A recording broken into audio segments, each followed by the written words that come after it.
Tio Marcel, juntamente com a equipe, vão sair para o culto infantil. As crianças vão continuar cultuando ao Senhor ali, né? Esse tempo muito especial.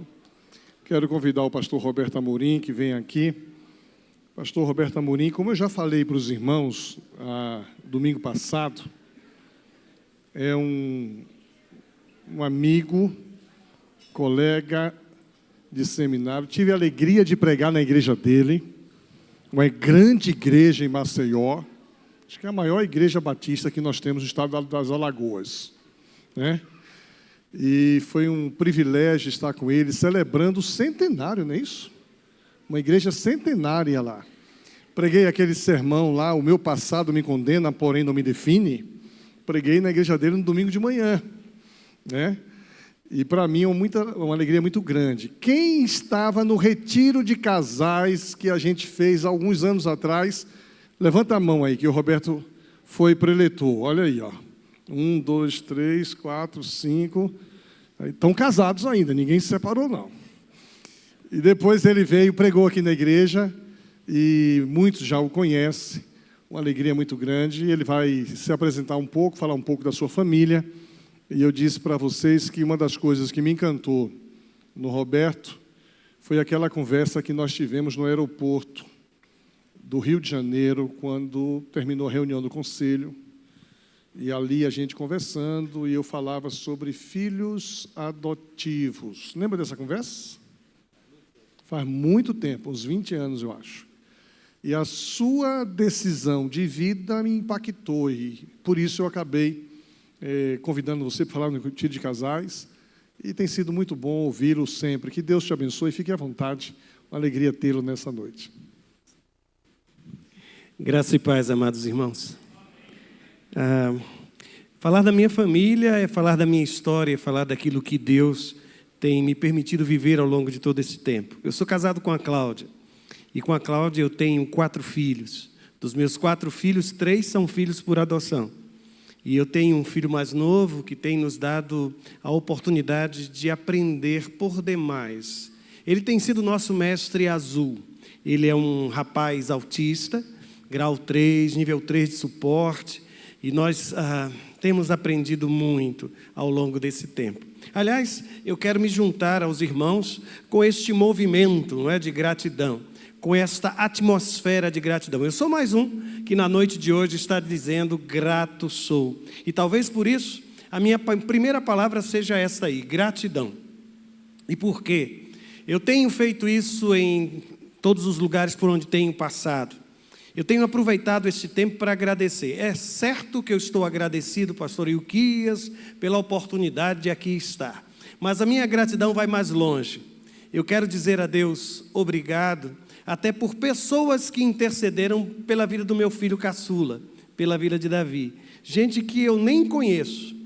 Às vezes eu estou em um determinado lugar, alguém me procura, me dá um abraço. Eu me lembro de uma senhora que em Rondônia veio falar comigo com os olhos cheios de lágrimas, dizendo: o irmão não sabe quantas vezes, às 2 horas da manhã, eu me levantei para orar pelo seu filho. Deixe-me mostrar-lhe uma foto dele, por favor. Essa foto, para mim, ela é histórica, emblemática, porque foi a foto que nós tiramos quando ele estava saindo do hospital. Foram 40 dias de luta, e durante esse tempo ele, por conta de uma apendicite medicamentosa, uma pancreatite medicamentosa, ele acabou ficando internado por muito tempo. Foram 21 dias sem se alimentar para ver se encontrávamos, inclusive, uma alimentação para ele que tem intolerância a glúten, lactose e soja. Isso foi terrível. Dentro da UTI, ele pegou Covid, ele pegou uma infecção fúngica e uma outra bacteriana. Ele precisou ser entubado, foi entubado por 3 vezes, extubado. O pulmãozinho dele fechou por 2 vezes, tomou 2 vezes a transfusão de sangue. Isso é para resumir, viu? Nós vivemos um momento extremamente difícil. Foram de todos os anos da minha vida, desses 62 anos de vida que tenho, os 40 dias mais difíceis que eu experimentei. Mas passado, vejam só, 50 dias depois, deixe mostrar-me já este rapaz em casa, fazendo pose de modelo. A outra está mais bela ainda, vejam só. Fazendo pose de modelo, ele não é verbal. E assim, para mim, para a Cláudia, recebam a minha palavra de gratidão. Eu não sei quantos aqui oraram por ele, conheceram a história, mas eu tenho que dizer, eu sou hoje obrigado, sabe, por tudo que vivi, a dizer ao povo de Deus, muito obrigado, grato sou, grato sou. Avance uma vez o slide, porque na verdade, parece que ele perde os movimentos, é isso? Não? Então volte para ver se eu estou enganando, eu acho que ele perde os movimentos, nesse aplicativo. Mas faz de conta que vocês viram um movimento aqui. Avance uma vez. Pronto. Isso. Aquele grato sou ia se mover, sabe? Delicadamente, ia lá para aquele lugar antes da vírgula. Consegue projetar? Isso é que é um povo fácil de perceber as coisas. Por quê? Porque hoje eu quero dizer que, para dizer obrigado depois que as coisas deram certo, dizer obrigado depois de um final feliz. E eu sou alguém que não gosta de assistir filme que não termina bem, sabe?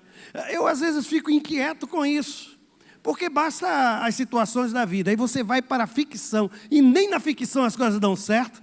Isso não é possível para mim. É por isso que eu volto a dizer, eu não sei se eu estaria aqui lhe dizendo obrigado, gratidão, se essa história não tivesse terminado do jeito que terminou. Porque eu acho que um dos maiores obstáculos à gratidão é exatamente isso, quando escapa pelos meus dedos aquilo que era o meu desejo, aquilo que era o meu propósito, aquilo que era a minha busca, aquilo que era a minha luta. Mas eu preciso aprender a dizer a Deus obrigado, mesmo quando as coisas não acontecem do jeito que eu quero. E eu não sei, eu descobri essa palavra jeito dia desses. Eu não sei se você já percebeu, mas a palavra jeito pode, por exemplo, significar esperança. Não, mas não se preocupe, porque tudo na vida tem jeito. Mas também pode significar, assim, o reconhecimento que não há nada por fazer. Não tem mais jeito. Não tem doutor que dê jeito. Às vezes, jeito é só para descrever a maneira dele se comportar, não é? A maneira de falar, a maneira de sentar, a maneira de dormir, a forma como anda, o jeito dele, o jeito dela. E alguns têm certos jeitos que é difícil a gente se acostumar, não é verdade? Pois bem, eu me apaixonei pela palavra jeito. E eu quero ler para vocês esses dois trechos. Mateus capítulo 26, versículo 39 e depois o versículo 42. Só para que você se recorde, esse é o momento em que Jesus está no Getsêmani. E a proximidade da cruz, da crucificação, fez com que aquela noite se tornasse uma noite extremamente difícil para Jesus. E ele abre o seu coração, conversa com os apóstolos e diz, olha, passem a noite comigo em oração, porque a minha alma está angustiada e angustiada até a morte. E é lá, no Getsêmani, que ele faz esta oração. Eu vou ler o texto, primeiro versículo de número 39, que diz assim, e indo um pouco mais para diante, prostrou-se sobre o seu rosto, orando, aliás, deixa eu falar-lhes, sabe o que é prostrar-se sobre o rosto? Tem noção do que é isso? É colocar o rosto em terra, é encostar a testa no chão. Você consegue imaginar Jesus fazendo isso? Curvando-se, prostrando-se no Getsêmani? Aí o texto prossegue. Ele prostrou-se sobre o seu rosto, orando e dizendo, meu Pai, se é possível, passe de mim este cálice, todavia não seja como eu quero, mas como tu queres.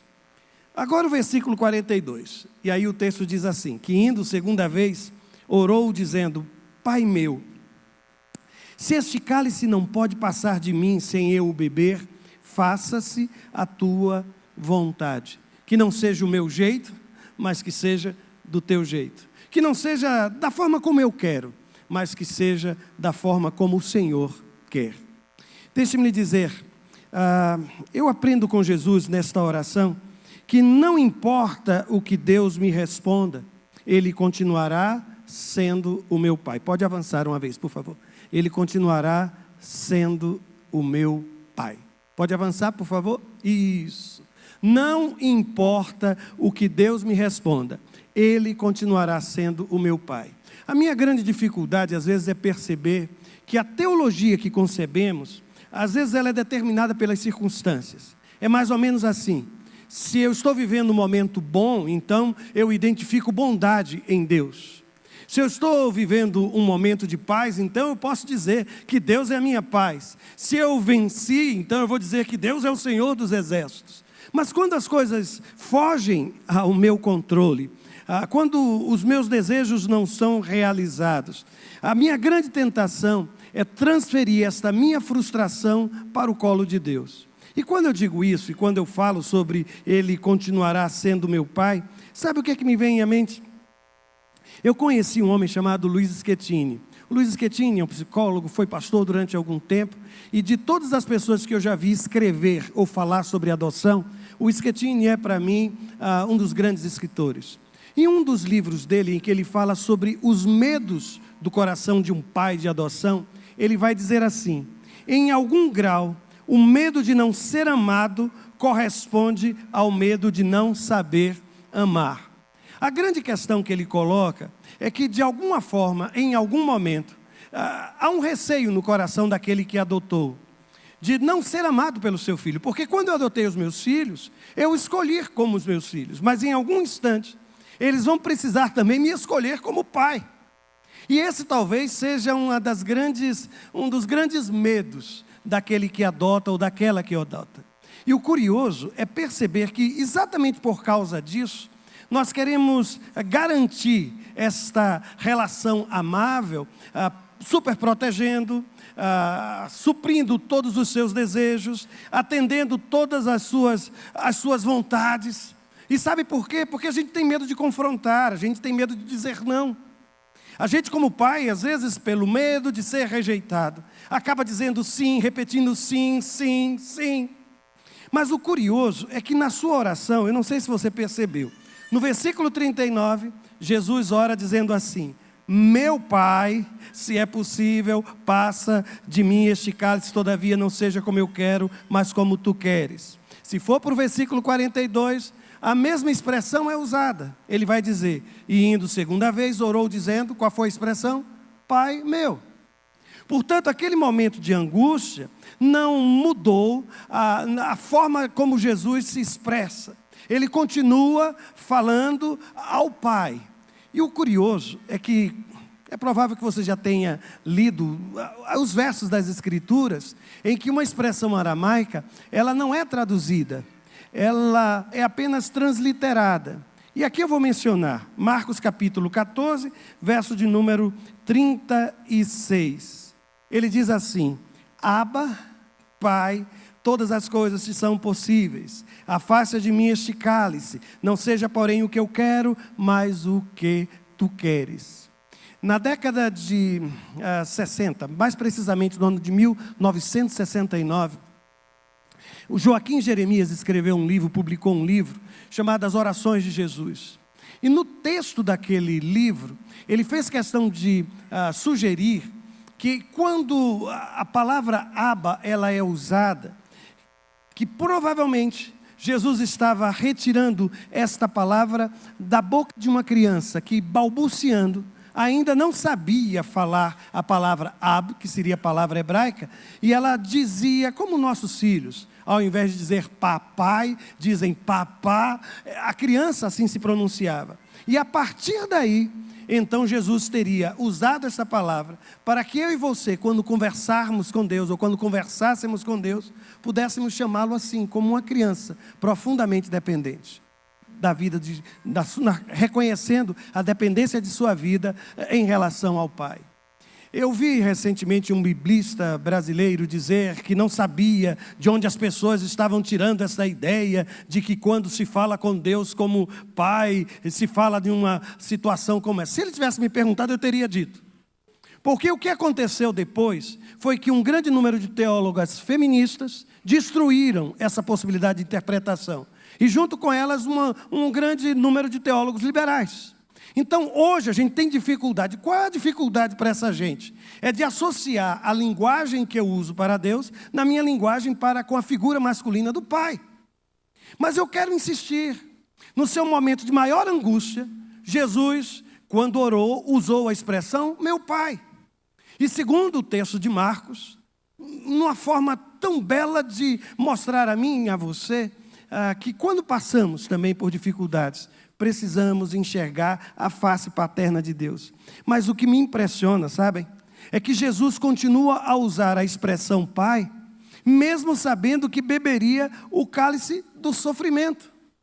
Ele está naquele lugar, orando, buscando, clamando, mas diz o texto sagrado, que quando ele se levanta, e ele tem ao lado 3 dos seus apóstolos, lembram? Tiago, Pedro e o João, estavam juntos com Jesus. E há um instante em que Pedro toma a decisão de defender Jesus com a sua espada. E ele imagina que assim ele vai estar cumprindo aquela promessa, aquele desejo de estar ao lado de Jesus até a morte.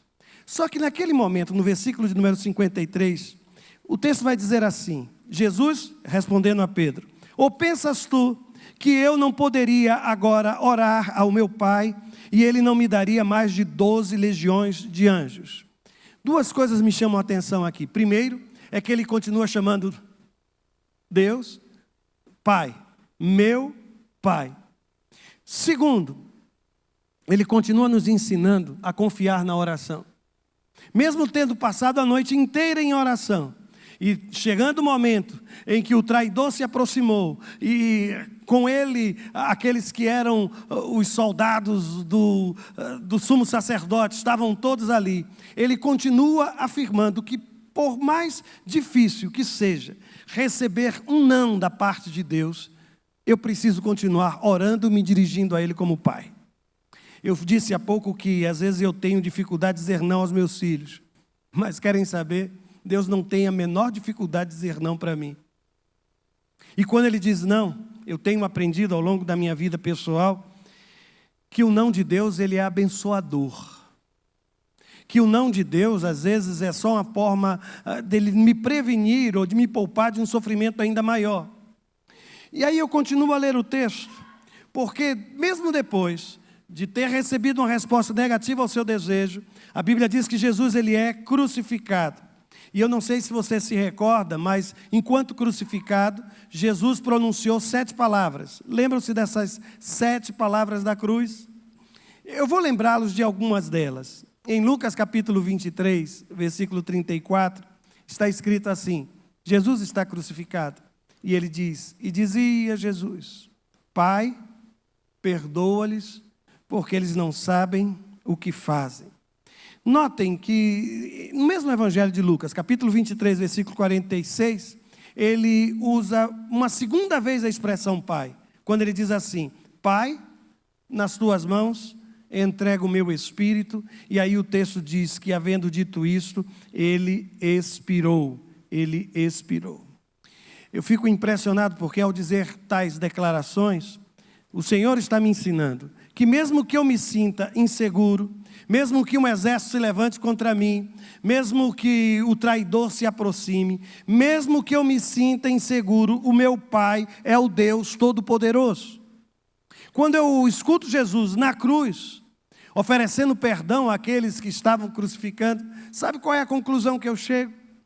É como se Jesus estivesse dizendo para mim, olha, mesmo que você se sinta injustiçado, saiba que o seu Pai que está nos céus continua sendo um Deus justo e um Deus misericordioso.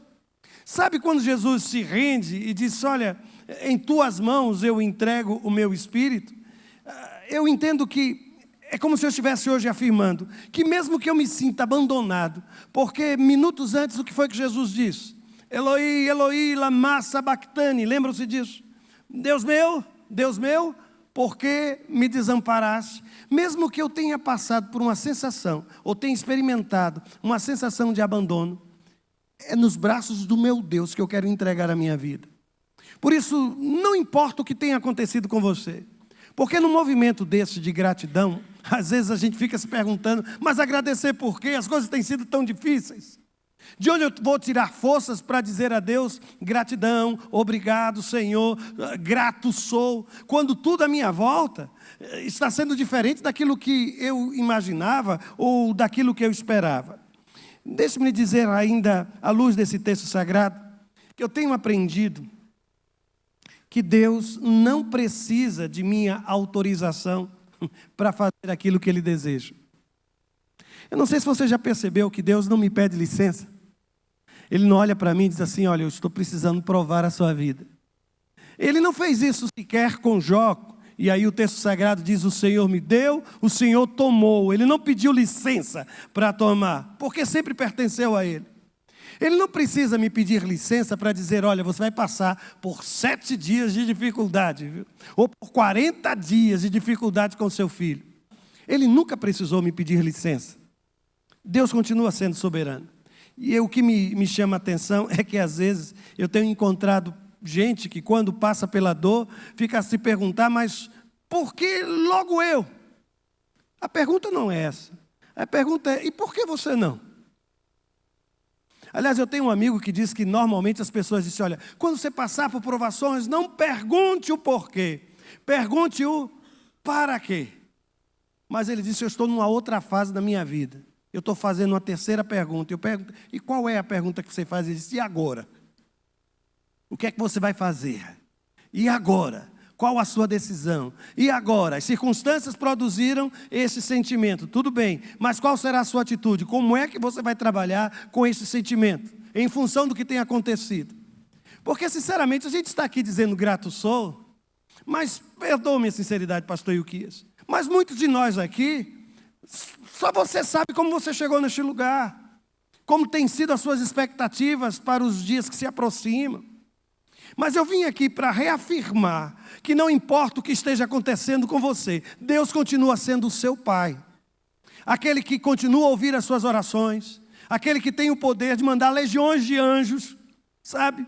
Que você não precisa confiar na espada de Pedro. Aquele onde você pode depositar a sua alma, o seu corpo.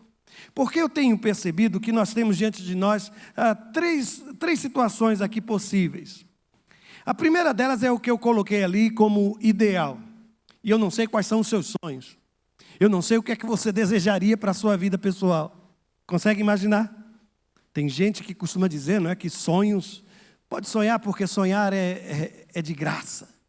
Mas realizar sonhos, buscá-los, alcançá-los, gente, há sempre um preço. E quanto maior o sonho, maior precisa ser o empenho. Mas eu não sei se você já percebeu que às vezes lá está o meu ideal, mas aqui está a minha realidade. E o curioso é que nesse espaço que separa o ideal, o sonho, o desejo e a realidade, onde nascem inúmeros personagens que eu conheço muito bem de perto. Por exemplo, o otimista. O otimista é aquele que está com os pés no real, mas a cabeça está nos seus sonhos. Mas é também onde nasce o pessimista. É aquele que desistiu até de olhar para os sonhos, porque a realidade para ele tem sido cruel. Você sabe que é nesse espaço que nasce o ansioso, aquela criatura que está pensando sempre. Nasce o murmurador, porque ele não se conforma com o que está fazendo. Nasce o impaciente. Mas eu acho que aqui são poucos. Mas sabe, aquela pessoa que não consegue nem mais controlar as suas reações diante das pessoas. Tudo aqui, olha. Nessa relação entre o desejo e a realidade. Só que entre o ideal, o real, eu estabeleci aqui o conceito de possível. E sabe quem é que me ensina isso? O próprio Jesus.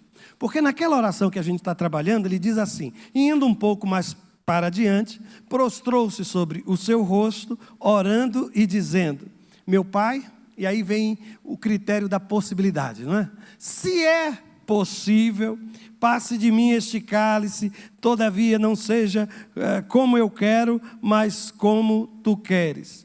Na mesma referência que fiz lá no princípio, 42, ele disse o quê? E indo segunda vez orou dizendo, Pai meu, se este cálice não pode passar de mim, sem eu beber, faça-se a tua vontade. Consegue entender?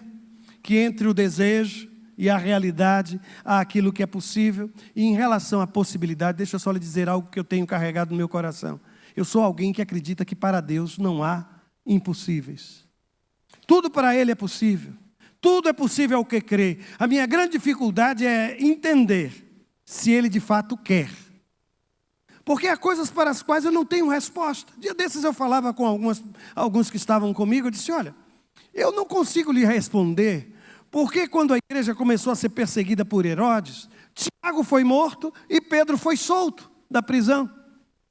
Eu não consigo entender, porque às vezes Deus oferece respostas diferentes a pessoas que estão vivendo situações semelhantes. Ele responde à oração deste que está com câncer e o cura.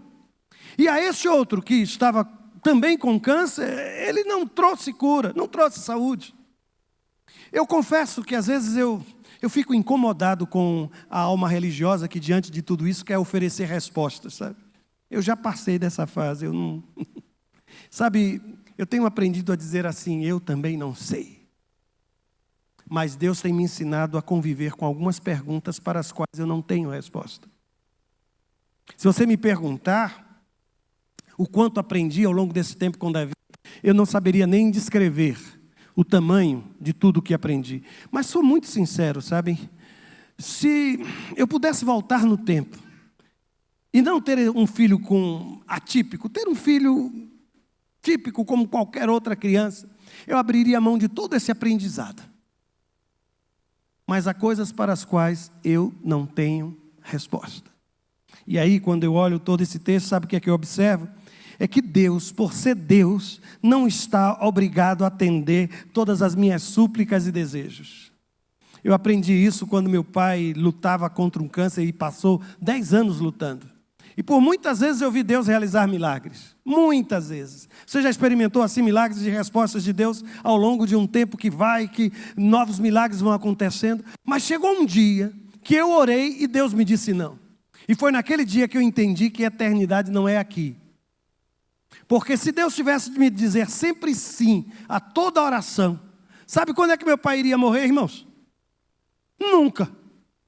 Porque enquanto eu estivesse vivo, eu iria dobrar meus joelhos para que ele fosse curado.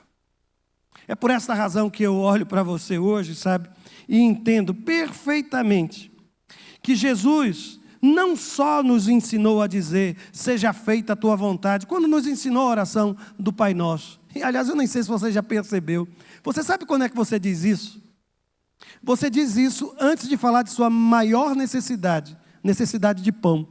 Você diz assim, o pão nosso de cada dia nos dá hoje. Mas antes, sabe o que foi que você disse? Seja feita a tua vontade. Sabe a sua necessidade espiritual mais importante, significativa, necessidade de perdão? O que é que você aprende? Que até essa súplica, ela vem depois do quê? Seja feita a tua vontade. Seja feita a tua vontade. Jesus, ele encarnou o seu ensino. Ele era a encarnação da palavra. E quando ele nos ensina, ele não só nos ensina com palavras. Por quê? Porque ele mostrou que mesmo nos momentos mais difíceis, é tudo quanto nós precisamos fazer. Houve momentos em que Davi estava numa UTI, e nós orávamos, e nós intercedíamos, e às vezes os médicos para lá e para cá, e eu nunca vi acontecer o que aconteceu naquele hospital. Proibiram a visita de médicos a Davi na UTI. Eu não sei quantos médicos aqui estão, mas eu nunca tinha visto algo assim. E alguns foram reclamar na direção do hospital, e sabe qual foi a resposta? Porque naquele final de semana, primeiro final de semana de Davi no hospital, foram 34 médicos ver o meu filho. E os médicos ficavam perguntando, quem é esse menino? Que menino é esse? Quem é esse rapaz? É meu filho. Simplesmente meu filho. Eu tenho entendido, sabe, irmãos, que trocar a minha vontade pela vontade de Deus é trocar toda dúvida pela certeza de que vai dar certo, irmãos. E quando eu digo vai dar certo, não estou lhe dizendo que vai ser confortável. Eu não sei quando foi que nós atrelamos a ideia de conforto à ideia de discernimento da vontade de Deus. Quem foi que lhe disse que a vontade de Deus ela é confortável? Ela é sempre boa, perfeita e agradável aos olhos dele. Mas, querem ver só? Pensem na vida de um homem como Jeremias, que se propôs a fazer a vontade de Deus. Teve aquele profeta de Deus uma vida fácil? Profeta Elias, teve aquele homem uma vida fácil? Aliás, se a gente for computar a ideia do êxito como critério, por exemplo, da integridade do homem de Deus, coisas assim, a gente vai ficar chocado. Porque se você parar para pensar, de todos os personagens bíblicos, o homem que teve maior êxito no seu ministério, sabe quem foi, ao meu ver? O profeta Jonas. Uma cidade inteira se converteu, irmãos. Ele fez um sermão michuruca, sabe? Sofrido, parou para assistir a destruição da cidade, nem percorreu a cidade toda, e de repente um quebrantamento, um avivamento, as pessoas se convertendo. Agora, por outro lado, eu vou lembrar novamente do Jeremias. Pense no homem que foi lançado num poço, teve a sua palavra escrita cortada com canivete, lançada no fogo. Aí você para por um instante e vai me responder. Qual dos dois lhe parece ter sido o profeta mais fiel, mais quebrantado? Aliás, com qual desses homens você gostaria de parecer? É por isso que a gente tem que parar com esse conceito aplicado ao discernimento. Mas eu tenho uma pergunta ainda para lhes fazer. Por que Jesus se negou a beber vinho durante a sua crucificação? Você já se perguntou sobre isso? Lembra-se que isso aconteceu por 2 vezes? Tá, então deixa eu refrescar a sua memória e a minha memória também.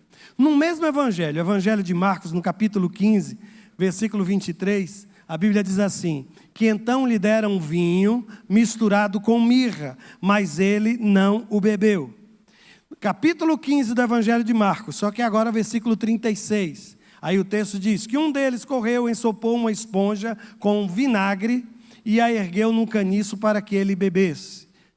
O texto de João vai dizer que ele experimentou, esse texto vai dizer que ele experimentou, o texto de João vai dizer que ele bebeu, mas o fato é que Jesus se recusa nas 2 ocasiões a beber. E aqui a palavra vinagre, por favor, não pensa naquele vinagre de mesa que está lá na nossa casa para temperar salada. Aqui é a descrição de um vinho extremamente ácido, forte, que para alguns era usado até para a higiene, até para a limpeza, mas que era encontrado entre os soldados. O curioso que eu fico a me perguntar é por que Jesus rejeitou isso, especialmente o vinho que foi misturado com mirra, porque eles associavam a mirra para funcionar como um sedativo, sabe? Para funcionar como alguma coisa que pudesse diminuir as dores daquele que estava sendo condenado à morte. E o vinagre oferecido a Jesus, talvez para disfarçar a sua sede. O curioso, irmãos, é que eu fico me perguntando por que Jesus não bebeu um pouco deste vinho com mirra? Por que ele não fez isso? Alguns acham que é simples responder. Basta lembrar de Marcos 14, 25, quando ele diz assim, não beberei outra vez do fruto da videira, até aquele dia em que beberei o vinho novo no reino de Deus. Então a resposta seria essa, simples, não há problema. No entanto, depois o pastor vai ajudar vocês, se ele achar que não é assim, ele vai explicar melhor, ele vai tirar as dúvidas dos irmãos. Mas sabem, eu comecei a pensar nisso, e aí me lembrei, e pastor, eu vou ler esse texto com todo cuidado, viu? Provérbios 31, versos de 6 a 7. Nesse Provérbios 31 está dizendo assim, não precisa anotar na sua Bíblia nem grifar, viu? Dai bebida forte ao que está prestes a perecer. Entenderam por quê? E aí o texto diz, e o vinho aos amargurados de espírito. Não diga que está amargurado de espírito não, viu? E aí o texto prossegue dizendo, que beba e esqueça da sua pobreza, e da sua miséria não se lembre mais. Eu não sei se você se recorda, mas antigamente essa coisa de anestesia, gente, era bebida alcoólica, era álcool, e as pessoas uma vez assim, tomadas pelo álcool, eram submetidas a algumas situações. Estou dizendo alguma coisa estranha para você? Tudo bem até aqui? Tudo bem até aqui, pastor? Posso prosseguir? Posso. Então, notem, o que está no texto provavelmente é isto. Diante de um sofrimento, vamos usar de um analgésico, vamos diminuir o significado das dores. Mas como eu sei que aqui eu tenho alguém que gosta muito do Shu Han, eu trouxe aqui uma citação dele, viu? E até porque eu soube que o pastor daqui, aliás, eu li lá, ele recomendando e apresentando o livro. O Han, ele tem uma expressão curiosa. Ele diz assim, no século 21, a enfermidade fundamental deixa de ser bacteriológica ou viral e passa a ser neuronal, marcada por doenças como depressão e síndrome de burnout, que não são infecções. E a partir daí, ele descreve que a gente tem uma sociedade cansada, uma sociedade do cansaço, pode avançar, e ao mesmo tempo uma sociedade do doping. Por quê? Porque, segundo ele, nós não conseguimos conviver com o cansaço, com o esgotamento. Então, o que é que a gente faz? A gente toma alguma medicação. Aliás, se eu disser hoje aqui, não precisa levantar a mão, eu só estou assim... É retórica a minha palavra, viu? Se eu disser assim, eu estou com dor de cabeça, é capaz de alguém me dizer, eu tenho um remédio aqui, qual é o que o pastor costuma tomar? Porque a gente não tolera a dor. Diante da dor, a gente bebe o vinagre. A gente usa do vinho com mirra, ou em outras traduções, vinho com fel. A gente faz de alguma forma porque a gente precisa se dopar. A gente está cansado, a gente não descansa. Sabe aquela cessa depois do almoço, gente, 20 minutos, que a gente não se dá mais o direito disso. E se a gente dorme, a gente acorda com sentimento de culpa. Eu não podia ter... Aí eu tenho encontrado casos assim, eu não consigo dormir porque eu tenho preocupado com o que eu preciso fazer. E eu não consigo fazer porque eu estou com sono. A gente cria uma situação de conflito enorme. E aí o que acontece? Nos tornamos a sociedade do doping.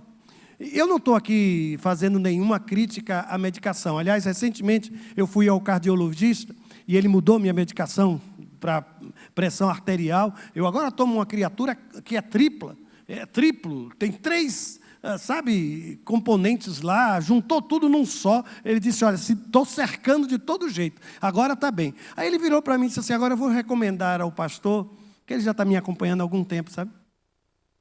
Eu quero que o irmão tome isso aqui. Eu digo, o que é? Ele disse, um ansiolítico.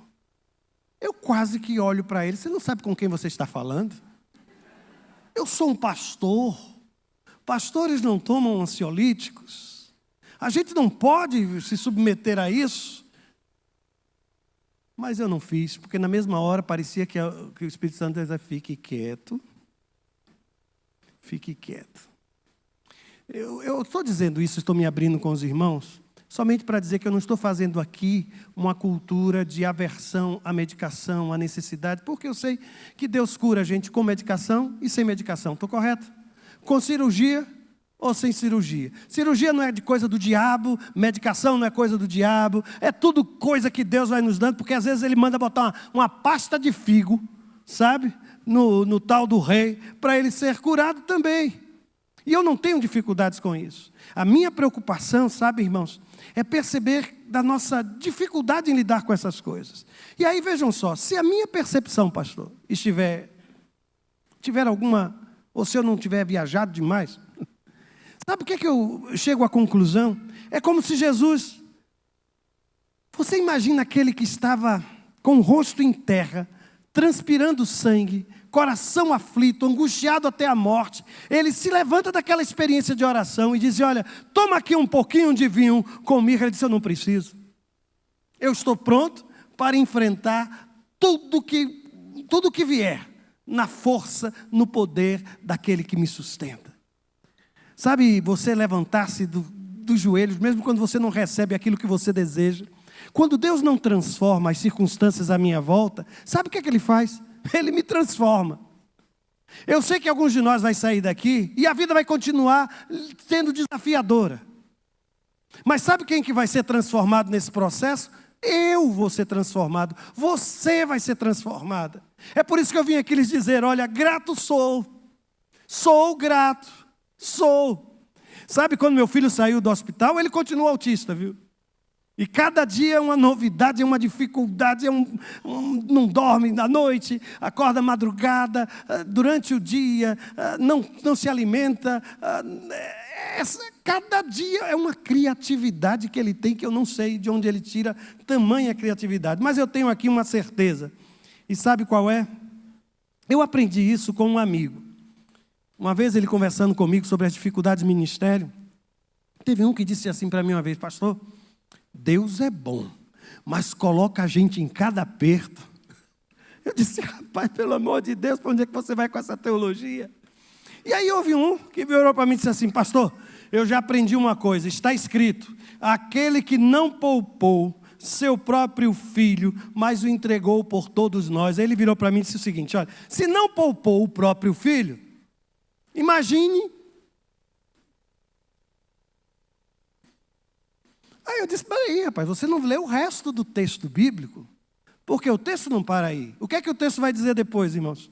O texto vai dizer assim: como não nos dará juntamente com ele e de graça todas as coisas?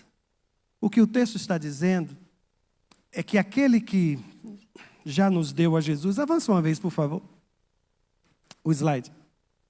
Pode avançar. Isso. Essa frase do Tim Keller, para mim, ela é... Eu vou ler. É melhor ler do que fazer qualquer comentário. Se o cálice não o fez desistir de nós, nada fará, irmãos.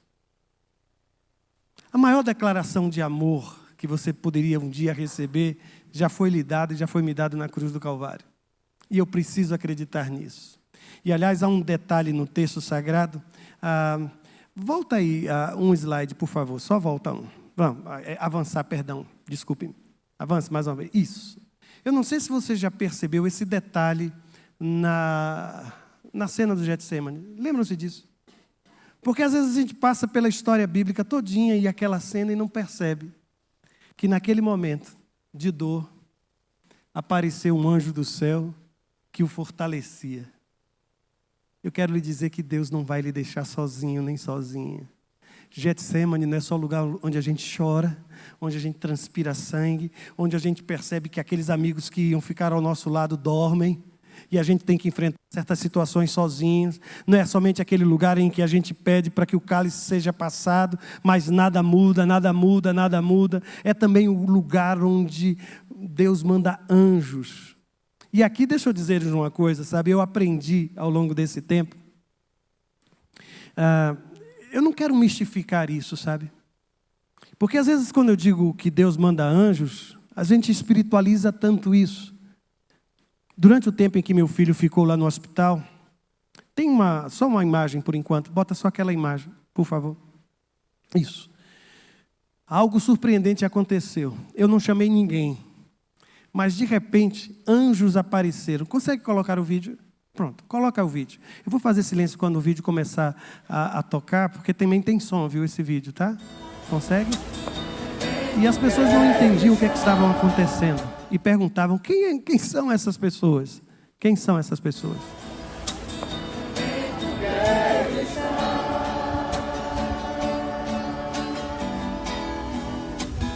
Junto aos teus pés,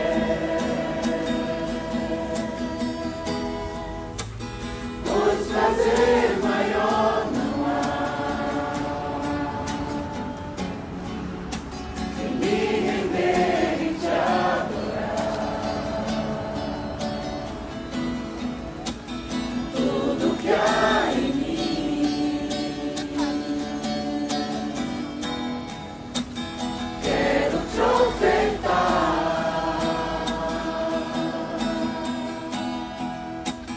mas ainda é pouco, eu sei,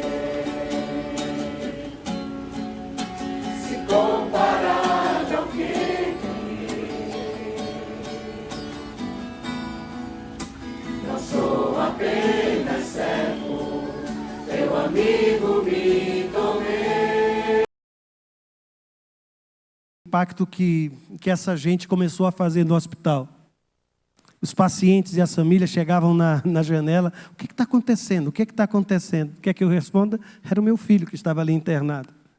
que eu não podia visitar, não podia entrar na UTI, mas anjos de Deus, sabe? Porque eu não sei se você já leu o texto em que Paulo diz assim, que Deus, o que conforta os abatidos, me consolou, me confortou com a chegada de Tito, sabe? Deus conforta, Deus consola, através dos seus braços, dos seus ouvidos, e é provável que alguém aqui entre nós está dizendo, pela fé, grato sou, mas não tem encontrado em sua vida ainda as respostas de Deus.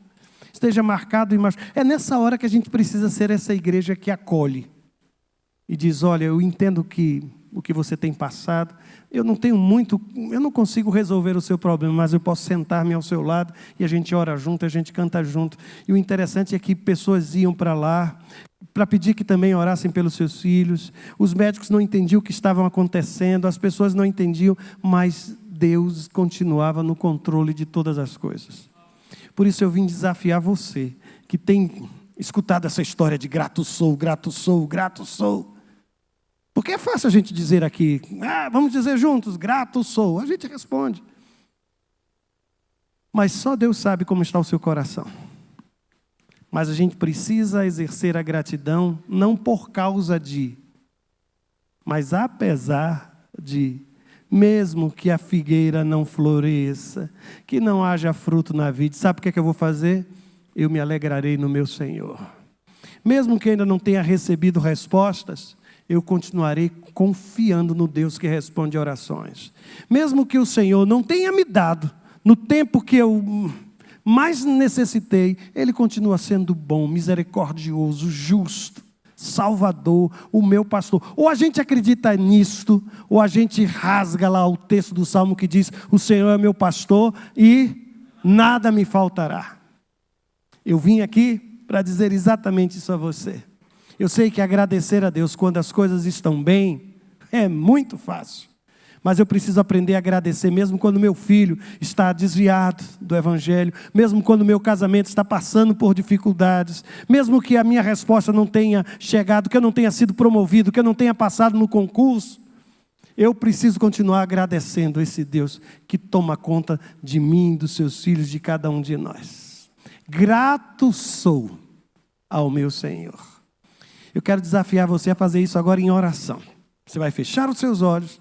E se esse for o seu desejo, você vai falar quem sabe até das dificuldades de dizer ou afirmar ou declarar sua gratidão. Deus tem deixado marcas claras do seu cuidado em minha vida e na sua vida. A gente precisa hoje agradecer a Deus, não somente por aquilo que Ele faz, mas também por aquilo que Ele é. Ele é Deus. Meu Senhor, eu me junto agora aos meus irmãos e irmãs. E eu quero só te dizer obrigado. Às vezes é difícil dizer isso quando as coisas não concorrem, não parecem sugerir um tempo de estabilidade, um tempo de vitória. Mas eu quero te agradecer, Senhor, por todas as coisas. Eu quero te agradecer pelas dificuldades, porque nas dificuldades eu vi a Tua mão operando em nossas vidas.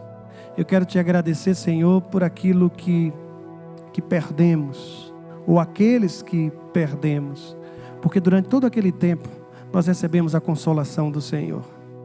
Eu quero te pedir, Senhor, pelas dificuldades, algumas até de natureza financeira, mas nós te agradecemos porque apesar disto, nunca nos faltou aquilo que era necessidade, Pai, aquilo que era o necessário. O Senhor sempre supriu as nossas necessidades. Se há alguém aqui, Senhor, talvez em conflito, por conta das dificuldades que tem experimentado, faz com que este homem, esta mulher, possa voltar os seus olhos para as manifestações da Tua graça e do Teu poder em sua vida. Eu quero dizer em alto e bom som, Senhor, eu sou grato. Eu sou grato. Muito obrigado, meu Senhor. Em nome de Jesus. Amém. Amém.